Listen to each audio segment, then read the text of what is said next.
Welcome to our webinar tonight, How We Became Modern, Industrialization and the First World War. I'm Laura Wakefield, Program Coordinator at the National Council for History Education, and I'll be moderating the webinar tonight. Before we get started, I want to let you know we have another free webinar a week from tonight. It will mark this year, 2022's anniversary of the dedication of the Lincoln Memorial 100 years ago. The webinar is entitled Open But Not Yet Dedicated, the Lincoln Memorial Dedication, and it will be held at the same time, 7:30 next Wednesday night. So you can register for this and other programs on the NCHE website, which is ncheteach.org. And now it is my pleasure to welcome our scholar tonight, Dr. Kelly Aliano, Manager of Special Projects at the New York Historical Society. She's planned an interactive webinar for you tonight, and I hope you will put your questions and comments as we go in the chat, and she will address them, or I will bring them to her attention if need be. And just a reminder, we will send you a copy of her slides tomorrow by email, along with confirmation of your attendance for continuing education credits. And now, without any further ado, I will turn the time over to you, Kelly. Thank you so much. Hi, everybody. I'm Kelly Aliano. I'm the Manager of Education Special Projects at New York Historical Society, and I'm really excited to be leading this PD for you all this evening. So I'm so excited that folks are sharing where they're joining from in the chat. If you're just coming in with us, please feel free to do so. And if at any point you have any issues seeing or hearing me, or any issues with any of the stuff that I'm screen sharing, please feel free to share that in the chat as well. I'm hoping that we'll be able to treat tonight as a brave and interactive space in which we can all engage with some exciting early 20th century history. So first and foremost, welcome to New York Historical Society. I'm really in New York Historical Society right now. It is New York's first museum, founded in 1804 as a repository for materials that can help us to chronicle and make sense of the history of the United States. For those of you who have not yet had a chance to visit, I hope you will be able to soon. And for those who have, please come on back. We're always happy to have teachers visit our galleries. We're located on Manhattan's Upper West Side, just across the street from Central Park. So the New York Historical Society is located on unceded indigenous land called Lenape-Hoking, homeland of the Munsee Lenape, to whom we give honor. Please take a moment and visit the link you see on the screen, or scan the QR code to find out on whose land you may be currently occupying. If you want to look that up right now, or you've looked that up in the past, please feel free to share that information in the chat. And I encourage you to learn more about the history and culture, as well as the current contributions to your community that that group has provided. Okay. So tonight's program is going to feature resources from our Women in the American Story Curriculum Guide, which we often refer to by the acronym WAMS. WAMS, as some of you probably already know, provides primary sources organized by historical era that present relevant topics and life stories that illustrate key moments from American history. As we will practice this evening, working with these resources asks learners to think critically about what they see and what it might mean, allowing students to be at the center of their own learning process through close looking, investigation, and discovery. So to do this work, it is important that we all approach tonight's topics and activities with an open mind, ready to engage one another with respect. With that in mind, I have pre-drafted some community guidelines for tonight's session. However, I'm open to hearing the needs of those of you in attendance as to how we might best manage the interactions within this workshop. Please review the norms listed on the slide, which I will now read aloud. So first and foremost, treat all participants with respect. Take turns speaking and listening. Approach new content with an open mind. Ask clarifying and open-ended questions. Suspend status. Everyone is an equal partner in a mutual quest to learn. And as a reminder, the New York Historical Society reserves the right to warn or remove a participant who disrupts the class with inappropriate behavior.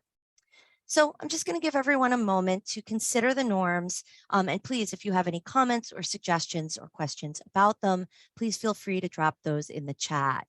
I'll take a pause here so everyone can consider these in silence.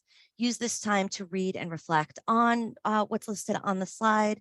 And you can just drop a yes or a thumbs up in the chat when you're ready to proceed.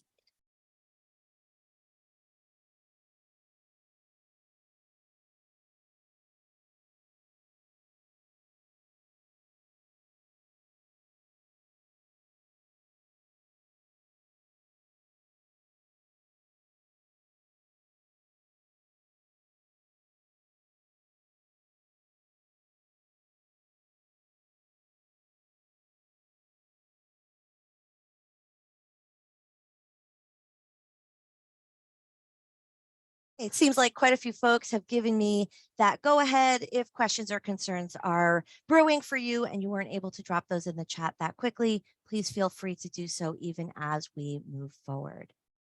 So before we finally dive into tonight's topic, I just want us to take a moment to check in with ourselves. So the image I'm showing you here on the slide shows an angelic female figure above a World War I battlefield with a French caption at the bottom, which in English reads, "To the glory of the armies of right and freedom." This bronze plaquette would have been used to memorialize the events of the First World War. In that respect, this image should act as a reminder that this history is important for us to remember and discuss. This content is absolutely critical that we cover with our students. World War I, unfortunately, is often glossed over in historical conversations, but it's actually essential that we understand it in order to make sense of pretty much everything that happens following it in the 20th century. In addition, learning about how we became modern at the turn of the 20th century offers us incredible insight through its many corollaries with how we continue to become modern in the 21st century. At the same time, I recognize that this topic can be very challenging to talk about. As is the case when we deal with history generally, much of tonight's subject matter will be quite heavy, including but not limited to discussions of international warfare and racial and gender-based prejudice. And we want to make sure that we're always doing what is best to take care of ourselves when we approach this comforting subject matter. If at any time you need to mute yourself or you need to step away from the session, that is entirely fine. So let's take a look at what we're going to accomplish in the remainder of tonight's session. The first thing we will do is take a look at the Modernizing America WAMS unit kind of from a bird's eye view. Then we will establish some essential questions for our work this evening. We'll do a quick interactive activity to start to establish our own definitions of what it might mean when we say the word or use the term modern. I'll give you a brief overview, for some of you probably a reminder of the practices of inquiry-based pedagogy. And then in order to get into this topic for this evening, we will look at a few resources that come right out of New York Historical Curriculum Guides. And these were the pre-reading materials that many of you probably looked at in advance of tonight's session. So from the WAMS Modernizing America unit, we'll be looking at the Waged Industrial Work resource and the Recruiting Women to the War Effort resource. And then from the Black Citizenship in the Age of Jim Crow curriculum guide, we'll take a look at the resource entitled Black Fighters in the Great War. We'll take some time towards the end to do some reflection and some free writing about what we covered this evening. And then I will wrap up the session with some closing comments. So there's a lot we want to accomplish in the next 50 minutes or so. So let's go ahead and dive in. So we are going to take a look at two resources from the Modernizing America WAMS unit. This unit was crafted to help you as you teach the progressive era. This period was marked by incredible change in the United States. Factors like industrialization, globalization, and social reform altered the very notion of the American experience. And if I just minimize my slides for a moment here, I'll just navigate us to this Modernizing America page on the WAM site, and feel free to open it on your own devices and click around as is useful to you. You'll see we have the tabs on the side to help you quickly navigate through the sections. And then within those tabs, you can scroll through and see a whole variety of resources and life stories. So I'll be kind of clicking through randomly, and I know very quickly, but feel free to do a deep dive on these materials after the session or in your own time in the week ahead. So the materials that exist in this unit highlight key elements of the period, such as tonight's focus, industrialization and the First World War, while offering us insight into the roles and or perspectives of women at the time. This allows us, as WAMS always does, to teach women's history as American history, as opposed to being an additional or supplemental topic that we must incorporate into our courses. And certainly, I hope that you consider using some of these resources in your own classes when you are tasked with covering this era. Okay, so just moving things around on my screen for a second and moving back to the slides. So as we work today, I've established some essential questions that we can all keep in mind as we work through tonight's subject matter. So first and foremost, this kind of big conceptual question of what does it mean to modernize or to become modern? And grounding that then from an historical perspective, what were the causes of modernization, right? How does this period help us to understand what it means to be modern? And then very specifically, we'll focus in on World War I with a number of our resources this evening in order to consider the question, how did World War I specifically contribute to the modernization of the United States? And then finally, from a critical perspective, we want to be able to do some assessment of the practice or the process of becoming modern. In what ways might we claim it as a positive? But then also, of course, what are its negatives or its limitations when we think of the concept of becoming modern? And yes, I see Emily dropped in the chat a really, really important comment that the history of marginalized people is history and should be told alongside the mainstream stories. What an important perspective for us to think about when we think about history, that it's never a singular narrative. And I hope tonight's activity gives us some insight into how we might have multiple perspectives when we talk about this period, as opposed to it being some sort of singular narrative. Okay, so moving on, we're going to start with just a little bit of sort of free thinking and brainstorming. When you hear the word modern, what pops into your mind? And you will see dropped into the chat a link to a Mentimeter.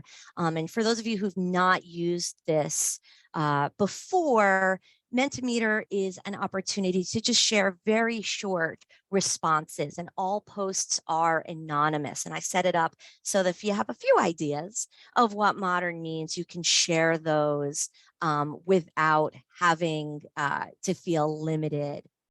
So just to give you an example, right, I might say that modern means new and innovative, and then I would submit my answers, and then I can take a look at all of those results that folks are sharing. And if this feels too complicated for you, you can also feel free to just drop your answers to what is meant by modern into the chat, whatever feels easier for you in terms of sharing your ideas of the modern. Yeah, if folks want to use the chat, that's completely fine. So up to date, I see being dropped in.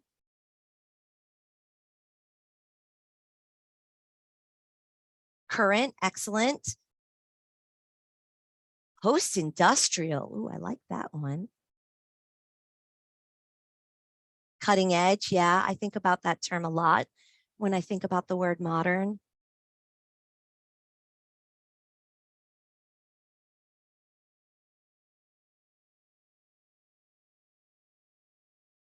give folks maybe 2 more minutes. Feel free if you're sharing on the Mentimeter or you want to share in the chat. Interesting, it's the age that makes it tricky. I'd be curious to hear more about that idea.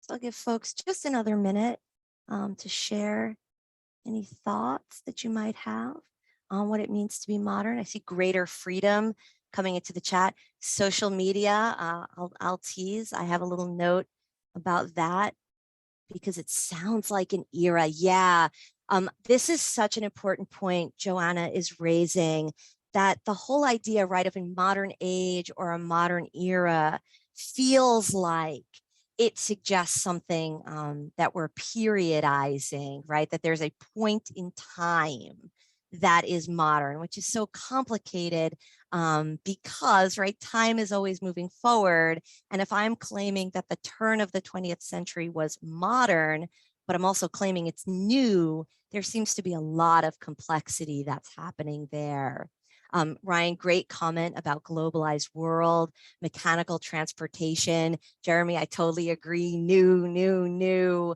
Absolutely, these ideas stand out for me. And please feel free to keep sharing your thoughts on the modern. And for me, I kind of teased it by showing you what I was putting into that Mentimeter.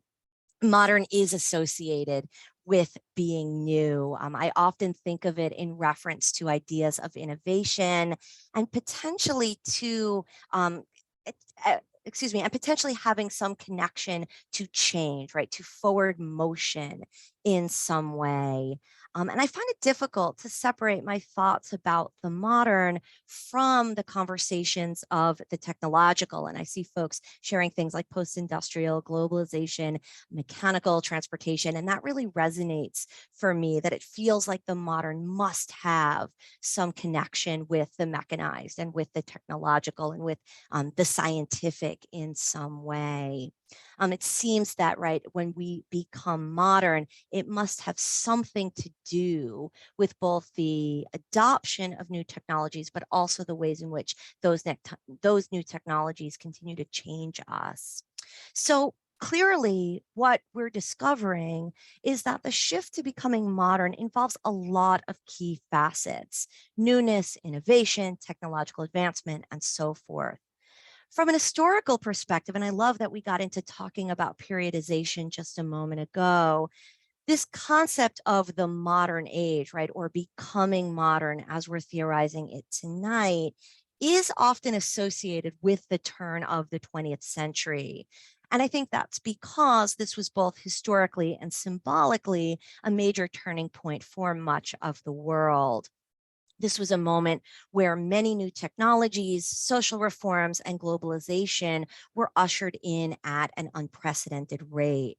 And perhaps nowhere was this more true than in the United States, where combining factors such as industrialization, immigration, and progressivism began to reshape the entire identity of the nation.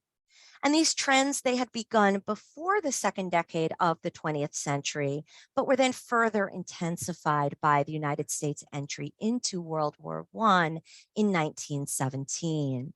So for the remainder of tonight's workshop, we're going to take a look at some materials from New York Historical in order to model how we each might approach teaching this era in our own classes, especially in ways that address issues of identity and inclusion, as well as technological innovation and social reform. So we are going to practice conducting inquiry with this image, which we'll see again. I promise this isn't your only chance to look at it, from the WAMS resource, Waged Industrial Work. And if it's easier for you, feel free to use that link in the chat and just open this on your own device. And the goal here is to be able to engage the questions that you see here on the screen. Now, to get at the answers to these somewhat more complicated questions, we always want to start by exploring what we see before we try and interpret what it means. I think this is something that students often forget, right? They want to jump right to meaning without taking that first very important moment of establishing, well, where is the evidence that supports that actual interpretation or analysis of meaning. So we always want to start by investigating what we see and then using those details in order to interpret what it means. And finally, after all that work, infer what it tells us about history, right? In the case here, we might be trying to answer the questions of how or in what way we might characterize this image as modern. What modern qualities does it have? And how might this action that we see in the image have contributed to the modernization of the US. So again, we're going to move from general observations to specific analyses through a focused process of close looking. And those of you who've done New York historical workshops before, this will be a great refresher of this practice. And this practice, of course, if I just go to my next slide, is the process of historical inquiry. And it's at the core of our pedagogy here at New York Historical. This is an excellent practice for creating a student-centered approach to working with primary sources. I have found it invigorating with my own students. I spent many years as a college professor, and I really enjoyed getting to watch students discover what they thought something means, as opposed to getting bogged down in minute historical details that may or may not be useful or potentially even relevant to actual critical thinking, right? Being able to do an extraordinarily detailed historical timeline of all the events that lead to and through the First World War might be really interesting trivia, but whether or not that's actually helping us to interrogate the modernization of the period may or may not be the case. So we're going to engage with these primary sources so that we can allow the historical material to really speak for itself. And again, we do that through practicing close looking, detail finding, and then finally doing that work of interpretation in order to derive meaning. And I really encourage you, if you haven't already, to start integrating the practice of object inquiry into your courses, because it's a powerful way to make what we do in the classroom much more student-led and our activities much more student-centered. And again, like, feel free to take a grab of this slide, especially when you get the materials tomorrow, because I just think it's a great snapshot of how we can go about conducting inquiry in our courses. Okay, so let's practice the process that we just reviewed. Now I'm going to be doing a lot of modeling with this first resource, but feel free as you're making discoveries, as you're noticing details, as you're interpreting those details and finally drawing your conclusions at the end, please feel free to drop your thoughts into the chat. This is in no way me limiting you from driving today's activity, but I'm going to give a model for those who've perhaps not done this practice before. So we want to remind ourselves that the central questions for this evening were about how World War I accelerated the modernization of the US. And to answer that question, we have to first consider where the US was in terms of modernization, in terms of industrialization and social reform before entering the Great War in 1917. And with this in mind, right, we need to understand what the status quo was in, say, the 10 or so years leading up to 1917 in order to make sense of how we advanced after 1917. So to that end, I'll tell you that the image you're seeing on the screen is from 1909. So if I'm going to engage this image through a process of inquiry, I have to start, right, by noting some key details that I see. And again, feel free to add ones that I miss that stand out to you in the chat. So probably for me, the most obvious focus of the image is we have these two figures. Oh, I'm so sorry. I clicked when I should have been scrolling. We have these two figures here in the center of the screen. To me, they appear to be young women, and I base that on their physical features, the way the hair is styled, as well as the clothing that they happen to be wearing. So it looks to me, if I look at the setting in which they find themselves, that they're in some sort of a factory or other industrial setting. This looks to be some sort of a really massive machine that they're operating in some way. I mean, it looks like the way they're organized here, that this is maybe some kind of assembly line organization. And in terms of some of the smaller details, I see there are these tubes, right? There are some that seem to be down here. There are some fuller ones that look to be on the shelf above, and then the ones in the middle that seem to be connected to the machine, to the apparatus in some way. So maybe they're creating something, they're making something, and then they move those items from 1 to 3 through the machinery that I'm seeing here. And even as I'm starting to kind of figure out what the process of the machinery is, I'm already starting to move a bit from just close looking into some of that work of interpretation. So moving more fully into interpretive work, right, I might guess based on what I just described that each of these individuals only focuses on one aspect of the task at hand. It's probably, I'm going to guess, somebody else's job to work with these materials up here once they're actually created. It seems to me each one of these individuals is really focused on what they're doing. If I just kind of follow their line of sight with my pointer here for a second. They don't seem to be socializing with one another or even interacting because they're both facing forward in this way. And then I will just note that I see there's this other figure somewhere in the background who's a bit blurrier, which I'm going to make the assumption is probably also female. And I also note that there is, some detritus, if you will, scattered about the floor of this factory. So we're in some sort of large industrial setting. These young women appear to be maybe spinning some sort of yarn or thread on this large machine, and they're each kind of doing their own individualized task in a line. And again, if you've noticed other things or you're thinking other things, please feel free to drop those in the chat. I'm going to jump now to my conclusions based on what I just observed and interpreted. So first, maybe it's an obvious conclusion, but I think it's important to note that women were allowed to engage in this kind of work. And that suggests that there was some role for women outside of the home, which could sort of click a bell for me of, oh, maybe that's something that's modern, that women could perform labor outside of their homes. And then because of conditions of the working environment, if we look at the ground here again, these maybe weren't the best working conditions. And pairing that with the fact that these women, to me, look to be very, very young, I wonder if this is work that's going to ultimately need to be supported by some kind of social reform, right, to improve working conditions and rules about labor and so forth.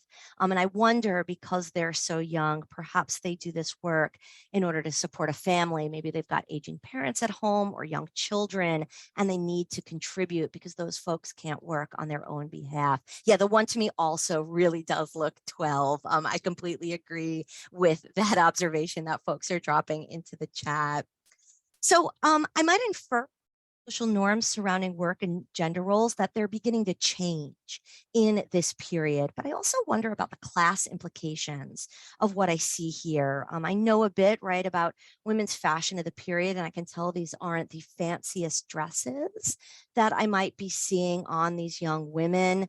And pairing that with the fact that they are working at all, I might assume that these women who do appear to be white are working class. And perhaps that suggests that working class women needed to labor in order to get by in society. And if I pair the fact that I'm sort of extrapolating that these women might be white women, that perhaps they're European immigrants, right? Because we know that immigrants would have had to struggle a lot harder than, say, some native born white women might have had to at this point in American history.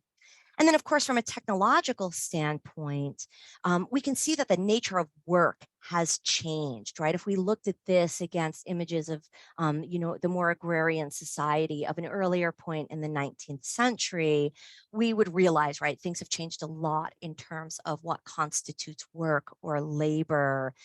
It's looks to me like completing this task probably doesn't take a great deal of advanced skill, but a lot of specialization, right? You need to know what you're doing with your little lever in order to appropriately create these spindles at the end of the work.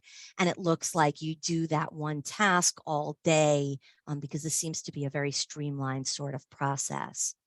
So I can extrapolate from that that technology was contributing to the reshaping of society in myriad ways, including reconfiguring gender and social norms, which to me strike as clear indicators of becoming modern based on some of the terms we threw out a bit earlier. So if we wanted to further this discussion with our students, we might draw attention to the fact, as I alluded to earlier, that social reform was underway during the progressive era in order to protect and ensure both workers and women's rights as citizens. And if that's something you're interested in doing, I highly recommend the Fighting for Social Reform section of the Modernizing America WAMS unit. We won't have time to look at it tonight, but it will be a great support to you as you cover that aspect of the shift to becoming modern with your students. So now we're going to move industrialization on its own to its intersection with international warfare. And before we dive into talking about the First World War, I invite you to share your own knowledge about it in the chat. And this can be just, random facts you might know about World War I. If you have particular thoughts about what the connection between World War I and the modernization of America might be, I'd love to read out a few of those. And if you don't know anything about the topic, that's wonderful. That's what we're here for this evening, is to learn more about it. So I'll just give folks maybe a minute or two. Any thoughts you might have about the First World War before we dive into working with it specifically?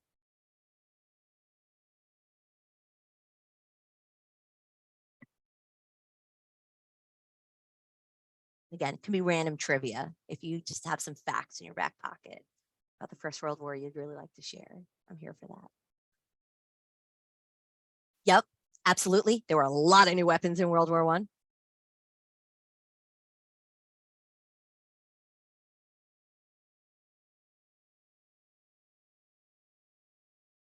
Anything else spring to mind?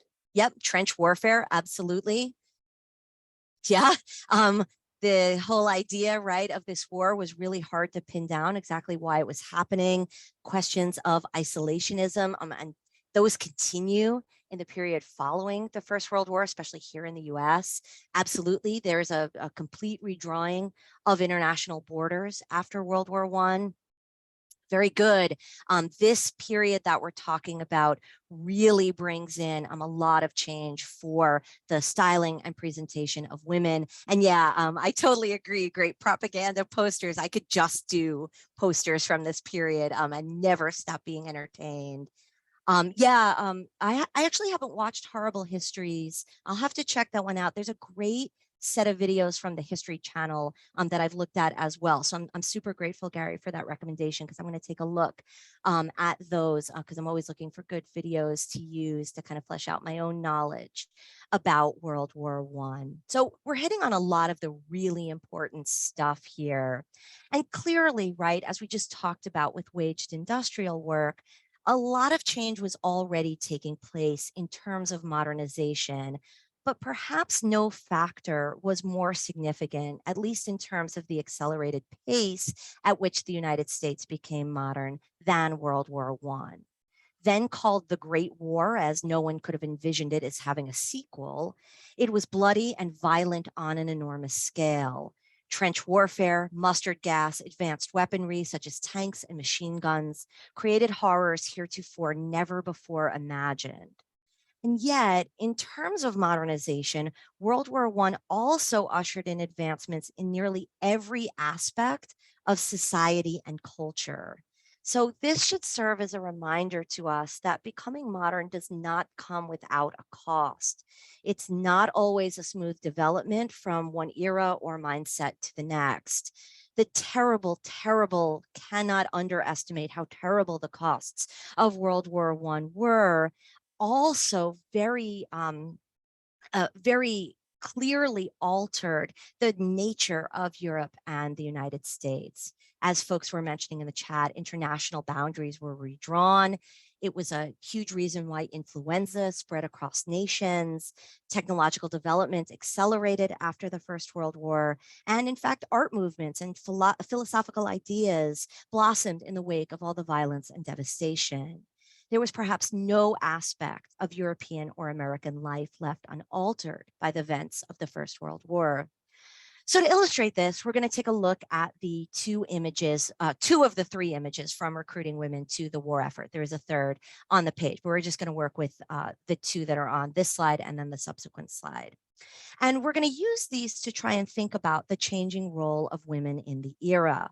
So this first one that I've had on the screen while I was talking is from the National League for Women's Service, which was an umbrella organization that coordinated war workers across sectors. And if you look at kind of skipping a little bit of the close looking activity, I'll note for you that you see here nursing, farming, military service, and home canning all represented as work that women were doing as service to the war effort. And similarly, if we go to this next image, which is from the National War Garden Commission, we see another way in which the war gave a role and a potentially empowering role to women. So this particular poster encouraged Americans to plant gardens that would provide food for their families so that commercially grown food could be freed up for the military. So again, we see a crucial role that women are playing in the war effort on the home front. And as you consider both of these images and their similarities and differences, and I promise to toggle between the two, though I encourage you, if you open the resource on your own device, that's a great way to be able to look at them side by side if you'd like. I'm curious what folks think about these materials. And if you read the resource in anticipation for today, feel free to share some of your reflections from having investigated the resource. So I have these questions for us to consider. What's modern in each of the images, and how does it contribute to the modernization? And then put the two in conversation. What's maybe different about what we see in this image versus this image, but then ultimately, what do they share in common? And just in the interest of time, I'm only going to give about 4 or 5 minutes for folks to share their thoughts in the chat in relationship to the questions.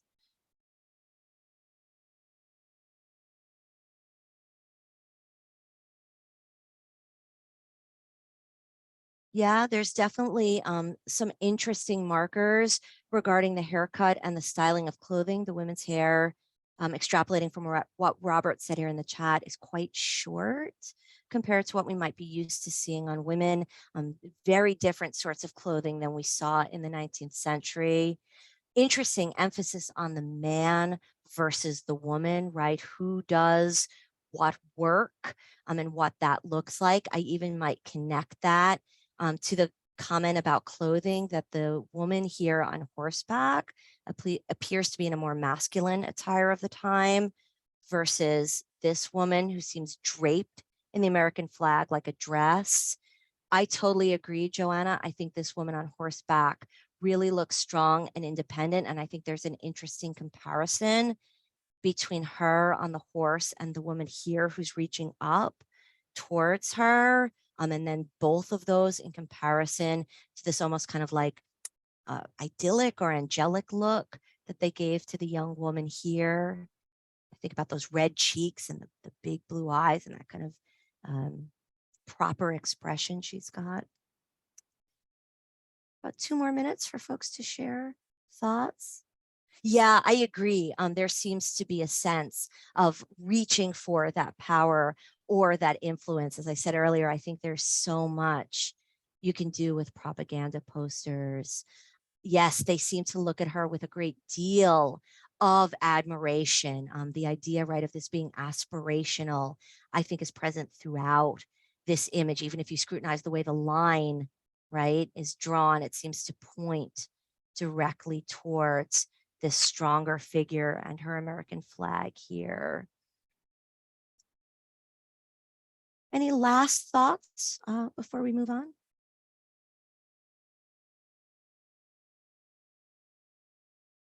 Okay, well, I want to make sure we have time for our last resource. So I'm going to go ahead and move forward.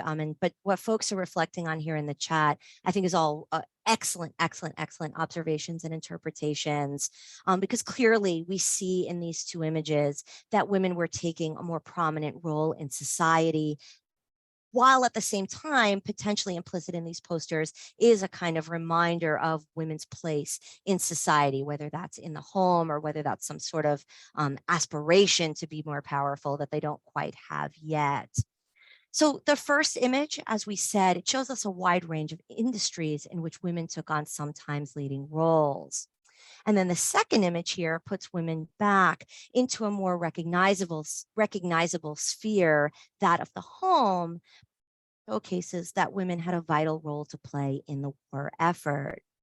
And using resources such as these will not only highlight the social norms of the era, but they also allow you to discuss the use of media as propaganda with your students. And I would argue that this is a topic that remains as relevant today in our era of social media, which I remember came up in the chat when we were talking about what it means to be modern. I think conversations about the role of these posters alongside the role of social media in our contemporary world would be a very, very powerful way to draw kind of cross-era connection for our students.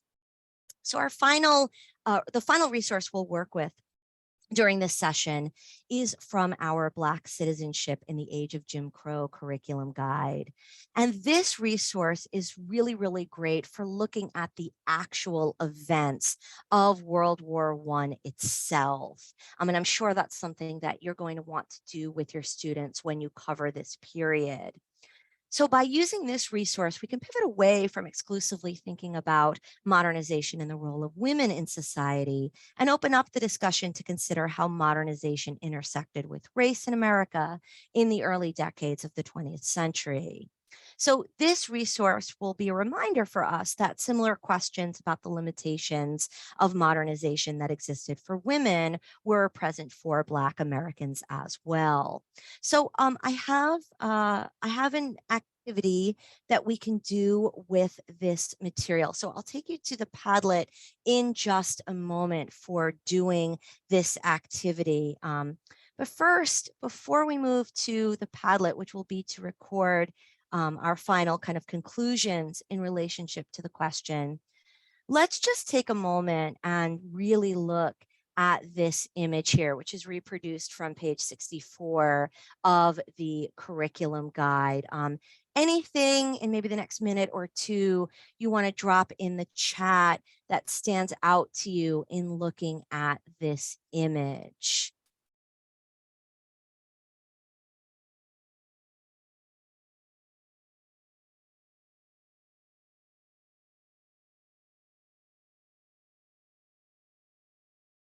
Any observations really stand out to you?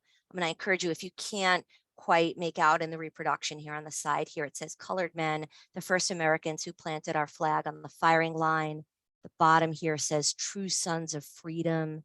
Here it says liberty and freedom shall not perish. A Lincoln. Yes, Emily, right. It looks like Lincoln is looking from on high down at the soldiers. And again, following those lines of gaze, he seems to be looking specifically at these Black soldiers who are raising up this American flag.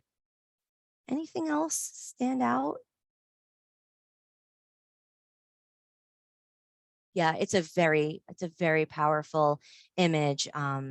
There's just a lot here to think about, yes, absolutely, perhaps there is some sort of a connection being drawn between Lincoln's emancipation and Black soldiers, right? This mention of liberty and freedom shall not perish. And I think that's a great segue for the W.E.B. Du Bois quotation that I've also reproduced from that page of the curriculum guide. Du Bois said, we return from fighting. We return fighting, make way for democracy.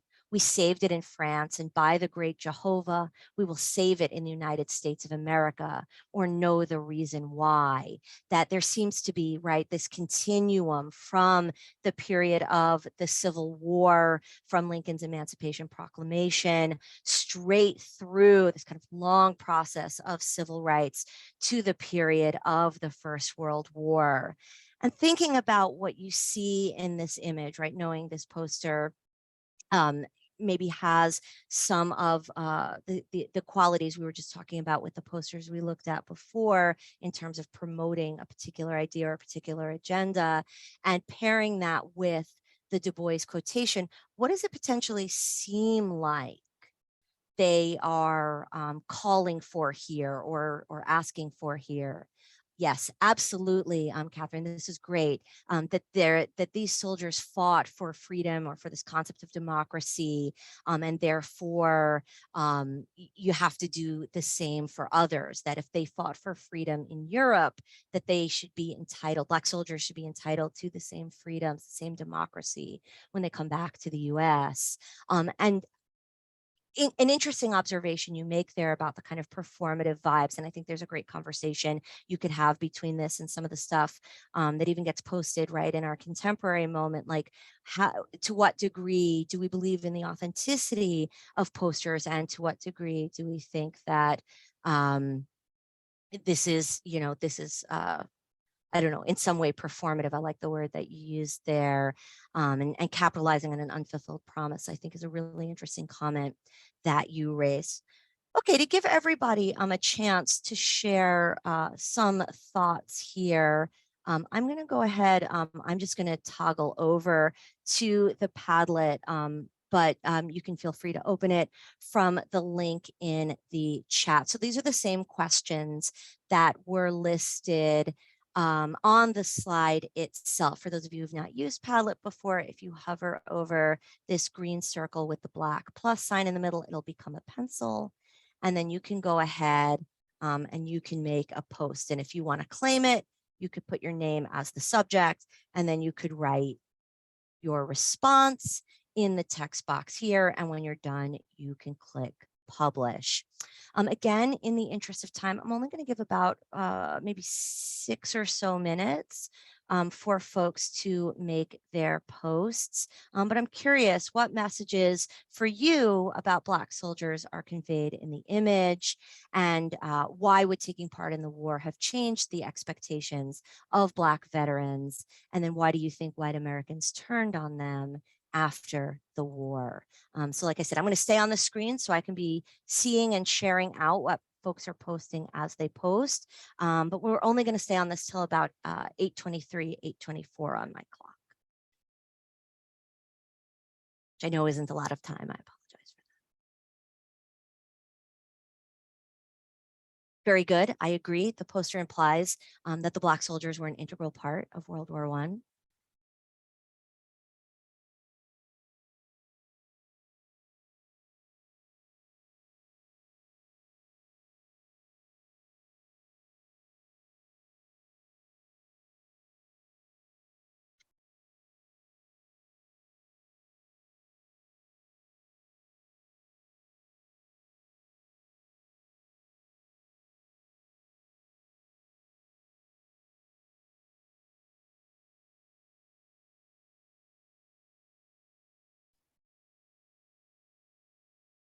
Yeah, very good, right? Black soldiers would have assumed that they contributed like white soldiers and should have the same respect for their service. It's probably worth noting, I'm sure folks know this, but just worth us noting that the US was deeply embroiled in racism and prejudice leading into the First World War. So the hope was that this would be a moment of change, right? We've talked about this being a progressive moment, that perhaps that would change after the war. Right? The US claimed to be fighting for freedom, but they came home and there was still the practices of Jim Crow.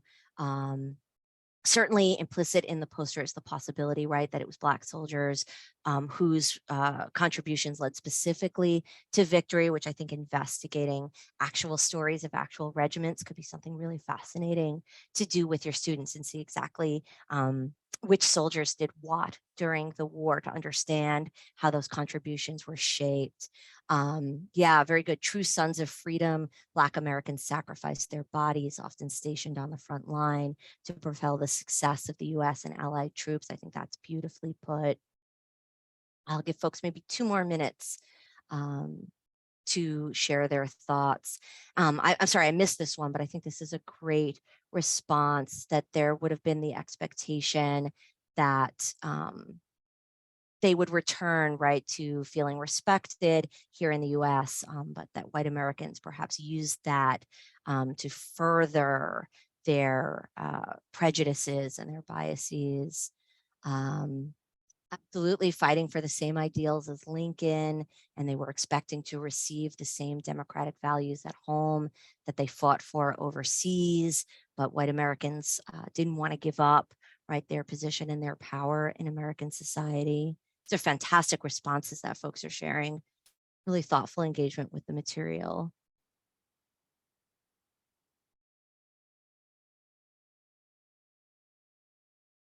Anything else?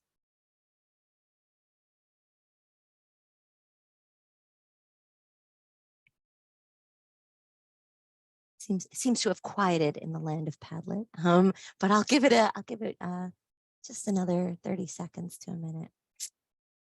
And feel free, if you've got other thoughts or other questions, feel free to share those on the Padlet in the chat.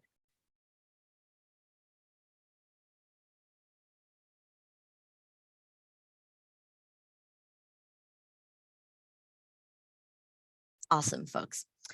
So because of their exemplary service during wartime, Black Americans were hopeful that they would return to a more racially equitable society in the US, and folks reflected on this in those wonderful Padlet posts. Unfortunately, World War I did not immediately lead to this particular modernization. Like many of the work options that we just talked about being offered to women during the war that were retracted once the war ended, Black soldiers came home to intensify discrimination and white supremacist actions after 1918.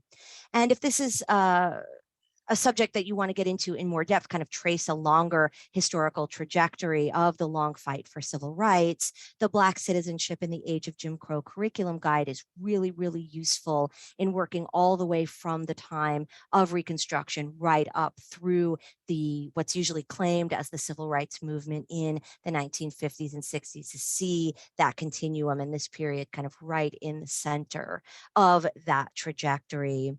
And this will give you an opportunity to address topics like inequity head on with your students, so that you can do the important work that we all need to do of discussing these topics of systemic racism, of the history of white supremacy in the United States. So as a reminder, right, we've been talking about the concept of becoming modern. We have to remind ourselves, of course, that advancement is not always fair or equal with regard to whom it applies. So just in brief, while not directly related to our content topic for this evening, I just wanted to introduce you all to another curriculum guide that we have available for your use. This is Opening the Oval with David M. Rubenstein, Understanding American Power. Here, I'm offering you a possible inter-era connection that you might draw with your students between the treatment of Black soldiers during and after the Civil War and what we just discussed in relation to World War I. And I encourage you, if you click on the link, you can go to this material on emancipation, and you could certainly do a lot of interesting conversation between the resource we just looked at and this resource in Opening the Oval. So as we begin to wrap up for this evening, I'd love to hear about your own thoughts about these topics, about these resources, about some of the activities that we did, how you might use these materials in your own classrooms. What might you change? What might you adapt? What might you immediately adopt for your own students? So I'm going to give about 2 minutes. Again, I'd love to hear how or in what ways you might be thinking about using any of what we did, including the practices, if not the materials, with your students. Yeah, I think Mentimeter is a really fun way to kind of break the ice with students. I think it's particularly useful because it's anonymous. So when maybe it's a group who don't know each other very well, it can be a nice way to get folks thinking about the topic without feeling the pressure of, oh, I need to know the right answer.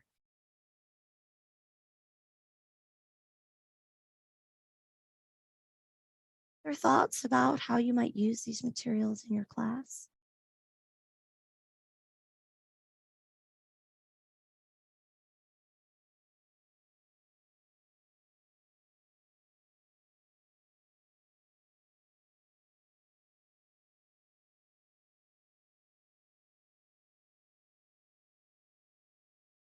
Awesome. I'm so glad that folks enjoyed that, enjoyed the Mentimeter.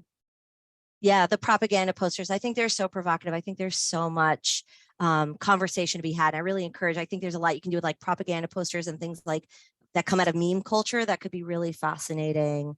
And I'm glad to hear that the images that are not part of the mainstream resources is a highlight for you. That's certainly a highlight for me about these curriculum guides as well. And I encourage you, if you haven't familiarized yourself with our curriculum library, to do so. Yeah, I think, Richard, what you're raising here is something that's still really worth thinking about, the information of how people fought in wars for equality, but were still denied equality. I think thinking about those places of dissonance in the historical record are so very important for, doing the appropriate critical analysis of our own history. I encourage you to keep reflecting on those questions as well as these central essential questions for tonight's workshop. And I agree, I just want to read out a couple more things that came into the chat. Having kids explore before they can fully contextualize, where they later feel that ownership of learning. Yeah, I can say that is something that I think is very useful about these practices. Folks feel like they've discovered the answer as opposed to being told the answers. And I'm so glad that the images feel like a great way to engage with the materials with students. We don't have time to do a full free writing reflection right here during the session, but I encourage you to record these questions and come back to them as you're kind of debriefing and decompressing from the work that we've done here, giving yourself 5 to 10 minutes just to jot down some of your thoughts so that you can continue to grapple with them. It's just a really good metacognitive exercise for all of us when we learn something new to reinforce what we just experienced. I love wrapping up an activity with students by having them write down their reflections in relationship to the essential questions. It helps kind of reaffirm what they learned over the past hour and allows them to begin to fully formulate their thoughts and ideas in relationship to what they've seen and learned. And of course, this is always a great way to help us make sense of what we learned through our free writing, understand why it matters to us, why it matters to history. And then ultimately for us as educators, I think engaging in some reflective free writing after a session like this is just a great way to kind of remind ourselves how we might use what we learned with our own students in the future. So I see that I'm quite short on time here. I hope tonight's workshop was useful for you as you plan to integrate coverage of industrialization and the First World War into your classes. Everything that was used tonight are free and available for your use on the New York Historical Society's website. And please consider joining us for one or more of our upcoming professional development workshops, which happen on Wednesday evenings at 6 p.m. Online. It's been my absolute pleasure working with you this evening. I'm available via email to answer any questions you might have. So thanks, folks. It was such a pleasure chatting with you, and thanks for having me. Thank you so much, Kelly. This was terrific, and I think these resources are going to be well used. So I do appreciate the comments everyone had to make. I think that was very useful for other people to learn from each other. It's always nice to hear from your colleagues as well. Well, thank you all, and I hope you'll join us for future webinars. We have many of them in the webinar section of our website, so please take a minute and go there. And we'll look forward to seeing you at future events. Thanks a lot.